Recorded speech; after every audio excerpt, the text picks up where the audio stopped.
আজকের এই দোয়া এবং ইফতার মাহফিলের সম্মানিত সভাপতি 22 নম্বর ওয়ার্ড বিএনপি সংগ্রামী সভাপতি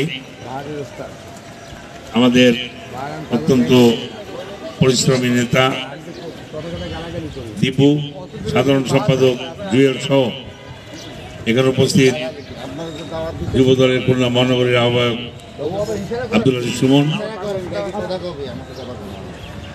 খুলনার 29 নম্বর ওয়ার্ডের সাধারণ সম্পাদক আমাদের সকলের প্রিয় সাকিব জমাদ্দার, আমাদের এই ওয়ার্ডের শহীদুল সহ অন্যান্য নেতৃবৃন্দ, আমাদের খুলনা মহানগরীর সাবেক যুগ্ম আহ্বায়ক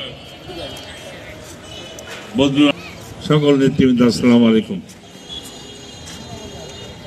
আজকে 22 নম্বর ওয়ার্ড একটি ঐতিহ্যবাহী ওয়ার্ড খুলনা শহরে।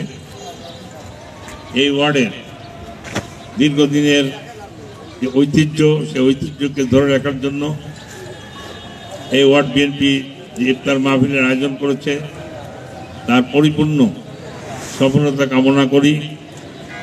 আমরা প্রত্যাশা করি আগামীতে যে লড়াই আসছে, সংগ্রাম আসছে, যে যুদ্ধ আসছে, সেই যুদ্ধে আমরা যাতে সকলে ঐক্যবদ্ধভাবে ফ্যাসিবাদের বিরুদ্ধে যেমন লড়াই করেছি, আগামীতে দেশ নায়ক তারেক রহমানের নির্দেশে আমরা সব লড়াই যুদ্ধে আমরা সকলে ঐক্যবদ্ধ হব এবং আমরা আমাদের বিজয় ছিনিয়ে আনবো ইনশাআল্লাহ।